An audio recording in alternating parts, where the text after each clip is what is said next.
Oi, eu sou a Gabi e vamos falar do sétimo episódio da sétima temporada de The 100, que foi um episódio bem especial porque ele foi dirigido por ninguém mais, ninguém menos do que Lindsay Morgan. Nossa Raven, ela foi a diretora desse episódio e vamos combinar que ela fez um trabalho muito bom. Eu achei incrível o trabalho de direção dela. Por mim, eu passava um vídeo inteiro só enaltecendo como a Lindsay fez um trabalho muito lindo como diretora desse episódio. Eu amei os cortes que ela fez, as transições, os ângulos que ela tava pegando ali. Tem uma transição em particular que eu queria só comentar aqui antes de entrar no episódio em si, que ela tá filmando de cima a cena da festa que a Emori tá organizando, e aí corta direto pro tabuleiro de xadrez, e ficou muito bom esse corte, e vários outros cortes ficaram incríveis, os ângulos dela, sério. A Lindsay é perfeita, maravilhosa, muito obrigada por esse episódio incrível.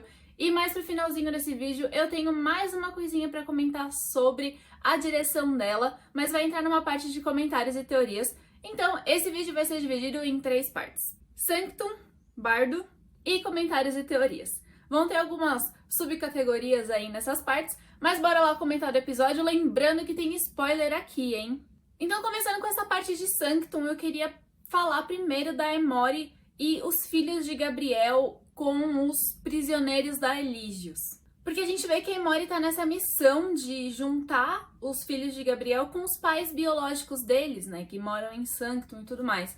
E eu achei isso muito bonito e eu acho que, sei lá, foi a primeira vez na série que a gente viu alguém fazendo algo realmente pelos outros e não ganhando nada em troca. Tipo, ela sabia que ela não ia ganhar nada em troca, além de ser querida. E ela tava super empenhada, porque ela entende que os filhos de Gabriel estão passando, né, ou passaram por serem expulsos e não queridos e tudo mais, porque na Terra ela também passou por isso, né, os pais dela abandonaram ela por causa da mutação dela e tudo mais, então ela super entende isso. E ela quer dar pros outros o que ela nunca vai ter, que é esse reencontro com os pais, né, ter essa sensação de ter uma família, de pertencimento. Ela teve que buscar isso por conta própria, porque não tinha ali a pessoa de sangue para ela falar pai, mãe, família. Mas os filhos de Gabriel têm essa oportunidade e ela quer dar isso para eles. E todo esse destaque da Emori foi tão incrível, foi tão bonito. E ela tá se mostrando uma personagem tão maravilhosa que eu realmente fico com medo de tirarem ela da gente agora. Porque é meio tipo, pra onde tá se encaminhando isso, sabe? Ela tá chegando no topo da ascensão dela pra morrer.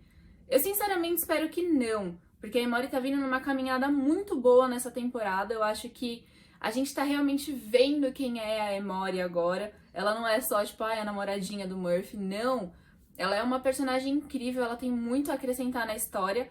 E apesar de eu não gostar do plot de Sanctum, eu gostei muito desse episódio.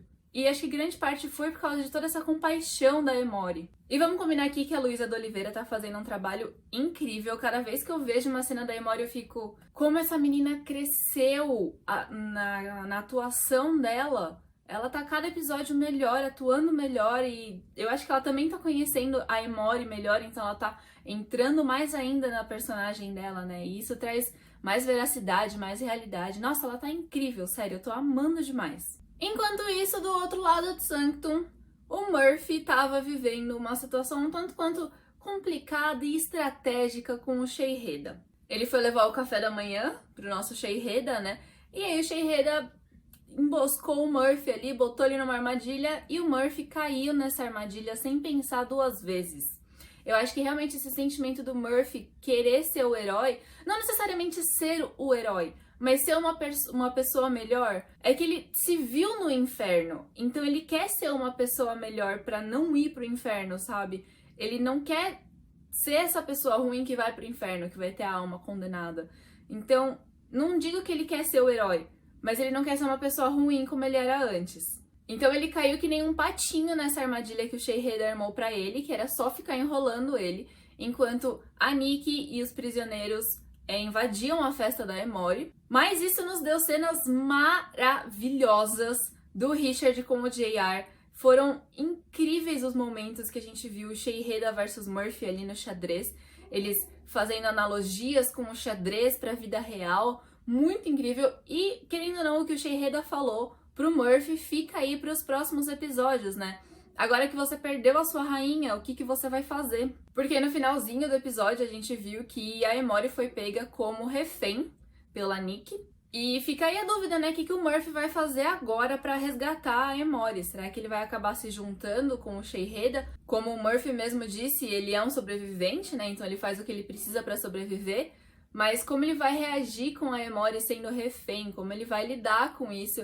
E com toda essa questão dele querer ser uma pessoa melhor, né? Então ele não tá muito no modo barata, no modo sobrevivente. Ele tá mais num modo, tipo, sobreviver, mas não ir pro inferno de novo. Então eu acho que tem uma grande dualidade aí nessas duas coisas que o Murphy tá querendo pra vida dele. E eu acho que a gente vai ver muito bem como ele vai lidar com isso quando ele tiver que lidar com a Emori sendo refém deles. Mais uma vez, eu vim aqui pra enaltecer J.R. Bourne como Sheiheda. Como esse homem tá perfeito encarnando o Sheiheda. Gente, eu achava o J.R. Bourne um ator ótimo, mas agora ele é excelente. Nossa, é 10 de 10, esse cara é perfeito. Eu acho que todo vídeo eu vou vir aqui dar uma enaltecida no J.R. Bourne como Sheiheda, porque ele tá sensacional. E óbvio que eu não ia deixar de fora o nosso momento Lexa aqui desse episódio, porque tivemos um momento muito legal, Lexa, né? O Murphy simplesmente joga na cara do Sheiheda que ninguém gosta dele, mas que todo mundo ama a Lexa. E vamos combinar que é verdade, né? E você vê o quão o Sheiheda fica puto da vida com isso, né? Porque é a verdade. Então fica essa sensação, assim, de que o Sheiheda odeia a Alexa, porque todo mundo gostava dela e, tipo, queria que ela fosse a comandante mesmo, mas odiavam ele e mataram ele. O Murphy até fala que os Flame Keepers se juntaram pra matar o Sheiheda. A gente sabia disso já? Acho que não, né? Não tinham contado que os próprios Flame Keepers que tinham traído o Sheiheda. E ele falou que traíram ele, né? Porque não gostavam das ideias dele. Quais será que eram essas ideias? Eu ainda tenho as minhas teorias de que o Sheiheda pode sim ser o grande vilão dessa temporada, né? Ser o grande vilão de The 100 mesmo. Eu acho que mais pra frente a gente vai acabar vendo, talvez a grande guerra seja contra ele. Talvez a ideia dele fosse, sei lá, usar a Pedra da Anomalia pra alguma coisa. Eu acho que ele vai acabar se juntando com o plot da Anomalia.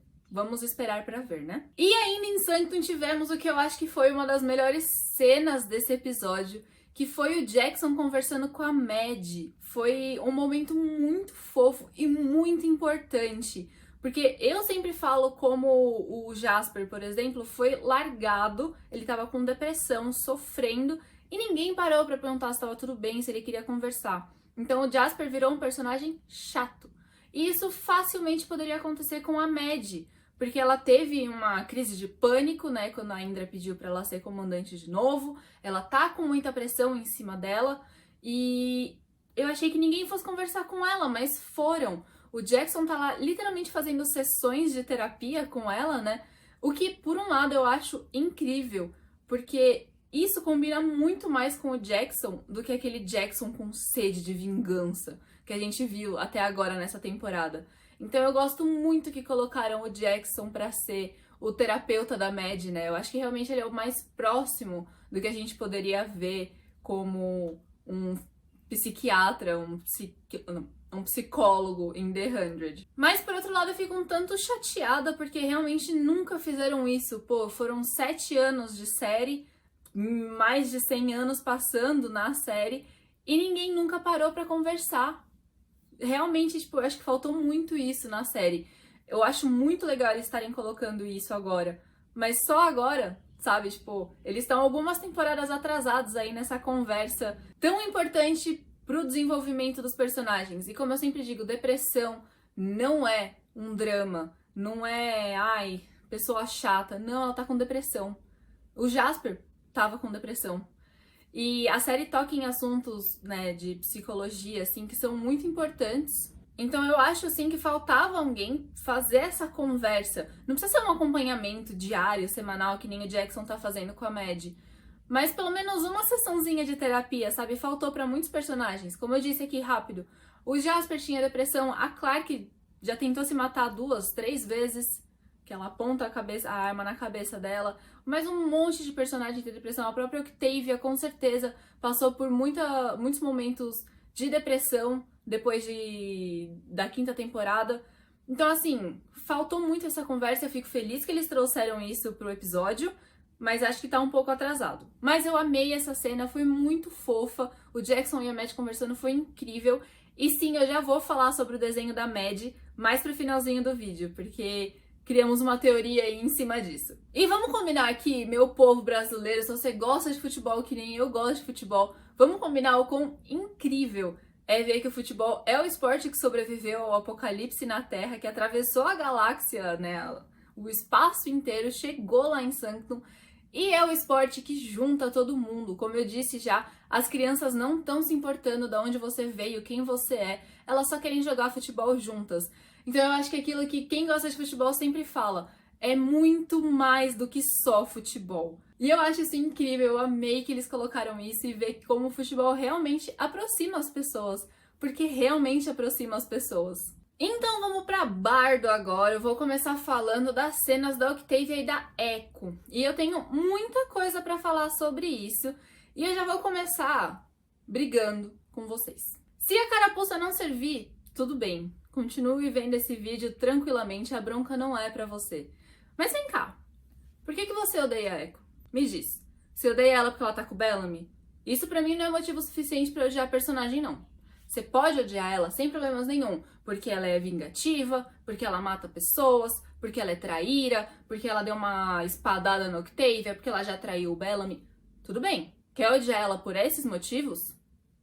Não vou brigar com você. Agora, você falar pra mim que você odeia ela porque ela tá com o Bellamy e tá impedindo que a Clarke fique com o Bellamy, pera lá. Isso não é motivo suficiente pra você odiar um personagem que é um personagem muito bom, muito bem construído, que vem crescendo muito ao longo das temporadas, que vem evoluindo muito ao longo das temporadas. É uma personagem que é interpretada por uma atriz incrível, a Tássia Telles é muito boa atriz. Ela é uma pessoa muito carinhosa, muito carismática, muito fofa. Digo isso por experiência própria. Quem já viu o vídeo sabe que eu conversei com a Tássia. Ela veio conversar comigo. Então, ela é sim um ser humano incrível. Então, eu não consigo aceitar vocês que xingam tanto a Echo quanto a Tássia. Porque sim, tem gente que xinga a Tássia porque a Echo tá com o Bellamy. Não é motivo pra você odiar um personagem. Você pode não gostar do casal. E não tem problema não gostar do casal. Ah, eles não têm química. Ah, eles não combinam. Ah, eu queria que eles estivessem com outras pessoas. Beleza. Mas odiar a Echo, jogar ódio em cima da Echo e em cima da Tássia, eu não aceito. Então vamos deixar combinado aqui? Você quer não gostar da Echo por todos os outros motivos que eu falei antes? Beleza, você tem todo o direito. Agora, não gostar dela porque ela que tá com o Bellamy não é o suficiente pra você odiar a personagem a ponto de xingar ela, de xingar a Tássia, odiar qualquer outro aspecto da série que seja. Teve gente, inclusive, odiando a Lindsay por causa do flashback de Becco. E a Lindsay só dirigiu o episódio. Ela não escreveu aquela cena e nenhuma outra cena desse episódio, ela só dirigiu. E quando ela elogiou tanto o Bob quanto a Tássia no Twitter, ela tá elogiando os atores, porque eles são bons atores. Ela não tá falando, ai, porque eu sou Becco, eu gosto de Becco, não sei o quê. Não! Ela tá elogiando os amigos dela, os colegas dela. E ela tá certíssima, tanto o Bob quanto a Tássia são ótimos atores. E você não pode confundir ser um ótimo ator com o personagem que você não gosta. São coisas completamente diferentes. A Tássia é uma ótima atriz. A Echo é uma ótima personagem. Eu gosto muito da Echo, sempre falo aqui. Mas você não pode confundir as duas coisas. Se eu tô elogiando a Tássia por ser uma boa atriz, eu não tô falando Echo maravilhosa, morre Clarke, Becco e pra sempre. Então aprendam a separar as coisas, ou pelo menos aprendam a se expressar. Eu sei que tá uma bronca muito longa, mas é que eu fico muito brava com isso. E principalmente eu fico muito brava com um gringo. Se tiver algum gringo vendo esse vídeo aqui, eu queria muito que você entendesse o que eu tô falando, porque para de ser xenofóbico. A Tássia é brasileira, o pai dela é brasileiro, então ela é meio brasileira, ela é meio latina. E eu sei que tem um monte de gringo que odeia ela por isso, seus xenofóbicos desgraçados. Ai, como eu fico nervosa com isso. Recado dado, então. Vamos falar sobre as cenas da Echo com a Octavia. Então, realmente, a gente começa a cena delas com esse flashback do Bellamy com a Echo lá no ring, né? Lá no anel, no espaço. que foi entre a quarta e a quinta temporada. Mostra realmente como que eles começaram o romance deles, né? Como que eles ficaram juntos. Então os dois conversando. O Bellamy aponta que a lealdade da Echo é a fraqueza dela e ele não tá errado, porque é o que eu sempre falo aqui. A Echo foca em alguém e ela vai seguir essa pessoa. E independente do que ela quer, do que ela sente, porque ela não sabe o que ela quer, ela não sabe o que ela sente, ela não sabe quem ela é, então ela pega alguém, se apega a essa pessoa ou alguma coisa, né, tipo as Geda antes do Bellamy, e ela usa isso como a âncora dela, né, pra ser o centro dela, o chão dela, algo a ser seguido. Então eu acho que foi nesse sentido que o Bellamy disse que a lealdade da Echo é a fraqueza dela. Eu não entendi por que o Bellamy que teve a atitude de beijar a Echo. Eu acho que faria mais sentido se fosse o contrário, se a Echo tivesse essa atitude. E eu vi muita gente falando que realmente é uma cena que vem bem atrasada, né? Porque eu acho que se eles tivessem mostrado isso lá na quinta temporada, faria mais sentido. E outra, o jeito como eles mostraram, tipo, era literalmente a Echo sonhando acordada com esse momento. Eu achei que seria mais extraindo as memórias dela e tudo mais, então não fez muito sentido. Parece que foi muito uma cena pra encher linguiça. Mas eu gostei da cena, eu achei uma cena bonita, a Lindsay mandou muito bem nos ângulos, na direção. Como eu já disse, Bob e Tássia mandaram muito na atuação, eles mandam muito bem trabalhando. Eu gosto muito dos dois trabalhando juntos. Eu gosto de ver como a Echo abaixou todas as guardas dela e se abriu pro Bellamy. Então, a gente não vê a Echo desse jeito, né? Ela tá sempre com os muros lá em cima, todas as proteções, não mostra sentimento nem nada. E o Bellamy foi ali entrando devagarinho, e aí quando a Echo percebeu, ela já tava mostrando tudo que tava sentindo, ficou 100% exposta. Eu acho que é justamente por isso também que ela ficou tão mal quando o Bellamy foi dado como morto, porque ela se expôs pela primeira vez pra alguém, né? Até onde a gente sabe. E é meio tipo, porra, eu me abro inteiro, eu me exponho, boto todos os sentimentos pra fora pra essa pessoa ser arrancada da minha vida. Então eu acho que é por isso que ela deve estar sofrendo tanto. Ela nunca se deixou envolver desse jeito com alguém, nunca baixou a guarda perto de alguém, sabe? E na boa, aceitem. Becco aconteceu, teoricamente ainda acontece, né? Bellamy e Echo namoraram, eles tiveram uma coisa, então assim, não adianta reclamar. Ai, porque eu quero fingir que eu não vi essa cena. Tá bom, então ignora a quinta temporada inteira nesse sentido. Eles namoraram, gente, eles namoram, não tem como mentir. Sabe? Aceita. Fazer o quê? É a série. Eles escolheram fazer Bellamy e Becco namorarem. Aceitem. E só pra deixar bem claro aqui, acho que quem me segue nas redes sociais sabe, eu não shippo o Becco, tá? Mas eu não vou aceitar hate em cima deles a troco de nada. Eu também não sou 100% Belark. Eu sou Clexa, no final das contas. Mas a Alexa não tá mais viva, então eu apoio a Clarke ficar com o Bellamy. Eu acredito que a amizade deles sim se desenvolveu pra algo a mais, eles estão lidando com isso, lidando com essa descoberta. Então, e na boa, você acha o que você quiser, não tenho que ficar dando explicação nenhuma aqui. Mas não quero receber hate de graça também, tá? E sim, eu vou defender os personagens, porque se você não me der bons motivos pra odiar algum personagem, eu não vou aceitar. Mas seguindo aqui, a gente vê a Octavia literalmente abraçando a Echo, né? E mostrando pra ela que ela não tá sozinha, que tem muita coisa pra acontecer ainda, que apesar do Bellamy ter morrido, elas estão juntas nessa e tudo mais. Eu não entendi muito porque eles usaram a palavra família, porque não se encaixa na trajetória das duas juntas. Eu entendo qual foi a intenção de usar isso, né? Pra mostrar que a Echo não tá sozinha, que ela tem gente com ela, para dar essa sensação de pertencimento para Echo, mas eu acho que a palavra família não encaixou muito bem nessa situação. Mas passou a mensagem que queria passar, talvez não do jeito mais eficiente, mas eu consegui entender onde a Octavia queria chegar falando isso. Aí então passa um tempo, a gente não consegue saber quanto tempo passa, né? E curioso, a Octavia tava lendo um livro, parece ser o mesmo livro que o Gabriel tava lendo, e eu fico me perguntando que livro é esse? Será que é tipo uma bíblia? Do segundo amanhecer. E a gente vê que a Echo se cortou, né, aqui na lateral do rosto dela, ela tá toda sangrando. E ela fala que é assim que o povo de Asgeda, tipo, mostra que a tristeza já passou. Teve muita gente falando que parecia com a War Painting da Alexa, né, mas é porque ela tem o Nightblood agora, né, então eu acho que não necessariamente era pra ficar parecido.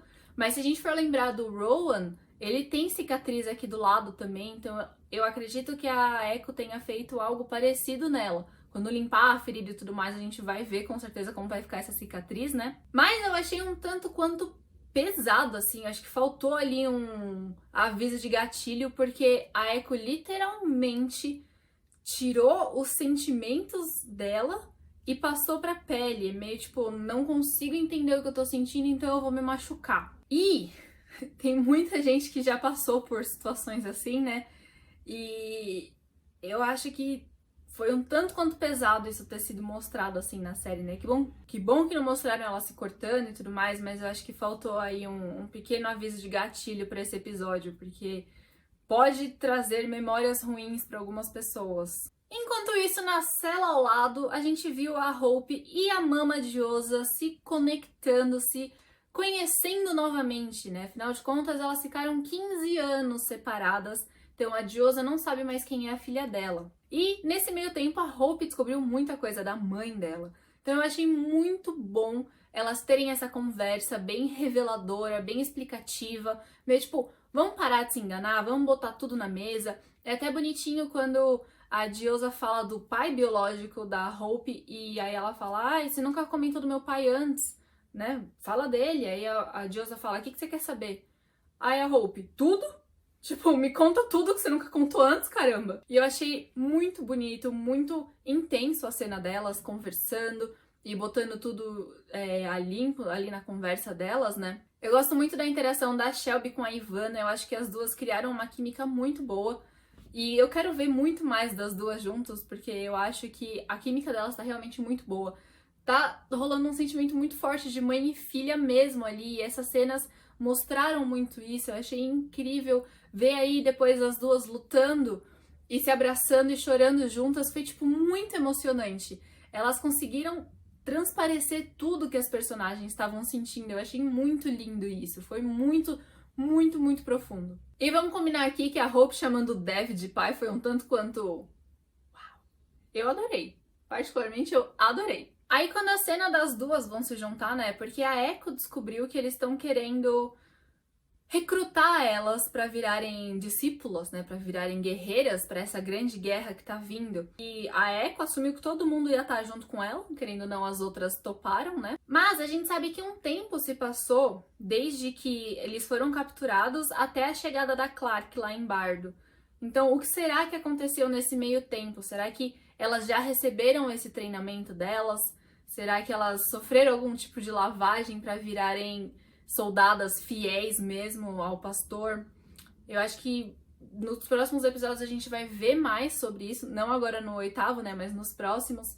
A gente vai ver mais realmente o que aconteceu com essas 4. E eu sinceramente espero que só não tenham machucado elas. E que o Levi tenha aparecido pra salvar a Octavia de novo, se ela precisar ser salva.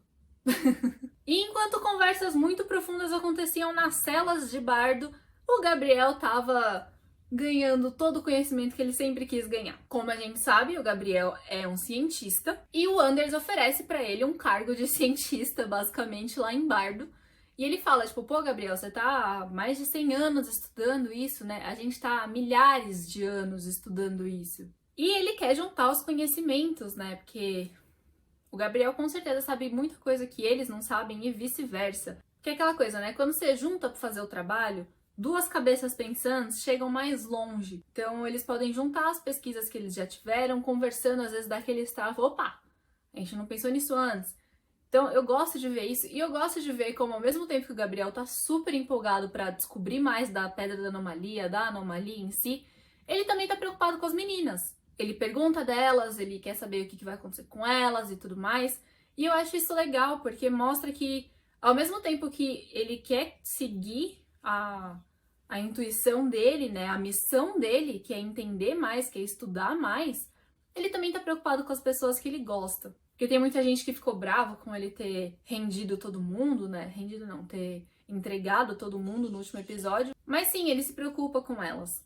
E eu achei muito fofo ele falando, tipo, eu vou ganhar uma roupinha, né, ele querendo a roupinha branca. Aí na cena seguinte ele tá com a roupinha e eu fiquei muito tipo, por que você é tão fofo, Gabriel? Que saco! Então a gente vê ele se despedindo do Orlando, né? Que tem um corpo ali todo coberto. Eu ainda tenho as minhas suspeitas que pra mim, é aquilo que eu sempre digo, não tem corpo, não tem morte.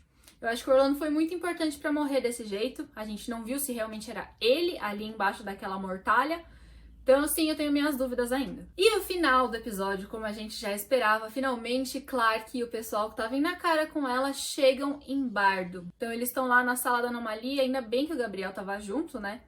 Que a Clark chega, já olha pra ele e fica meio tipo, hã? O que tá acontecendo aqui? Como você tá aqui? O que tá acontecendo? E aí o Gabriel conta que o Bellamy morreu, né? Ele fala que as meninas estão lá, mas que o Bellamy morreu. E eu já vou chegar nesse comentário, que eu falei lá no comecinho do vídeo que eu tinha mais comentário pra fazer sobre a direção da Lindsay.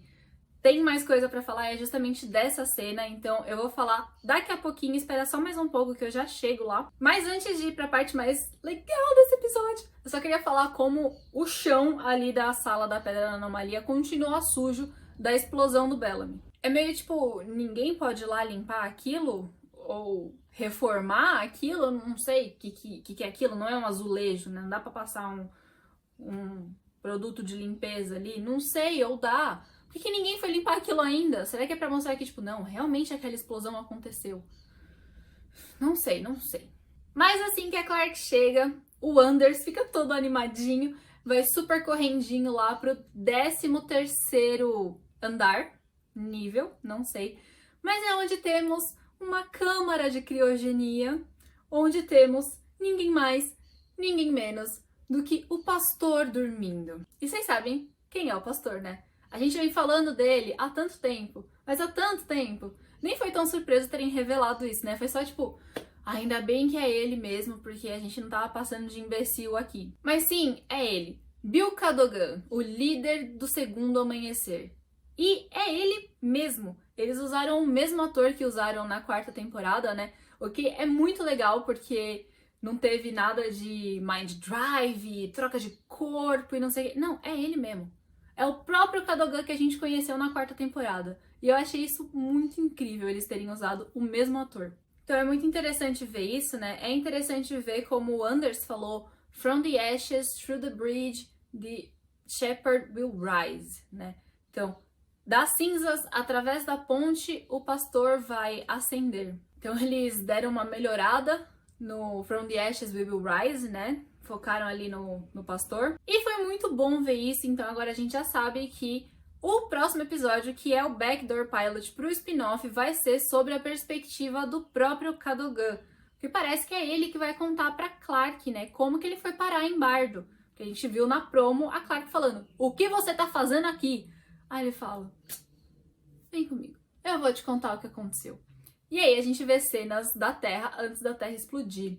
Vamos ter Becca Franco no próximo episódio também, yay! E eu queria aproveitar que eu já falei disso e perguntar pra vocês. Eu falei do vídeo da Becca, vai ter vídeo da Becca, eu tô com o roteiro meio pronto, mas eu queria ver com vocês se eu solto antes desse episódio do spin-off ou depois. Porque eu tenho certeza que a gente vai ter novas informações da Becca nesse episódio. E como a Becca é uma personagem que tá bem na memória dos fãs, muito diferente do que o Cadogan tava, tipo, ele não estava no caso, né? Por isso que eu fiz o vídeo. Eu queria, talvez, esperar pra ter essas novas informações sobre a Becca e a relação dela com o Cadogan também, pra ir fazer o vídeo. Ou vocês preferem que eu faça o vídeo sem essas informações, só com o que a gente já sabe até agora da Becca? Então me conta aqui, vocês querem ver esse vídeo antes do 8º episódio ou depois do 8º episódio? Não sei se vocês já perceberam aqui, né? Eu já entrei na 3ª parte, que é comentários e teorias, né?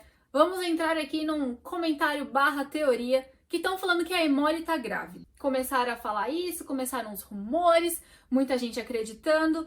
Eu particularmente acredito um pouco sim.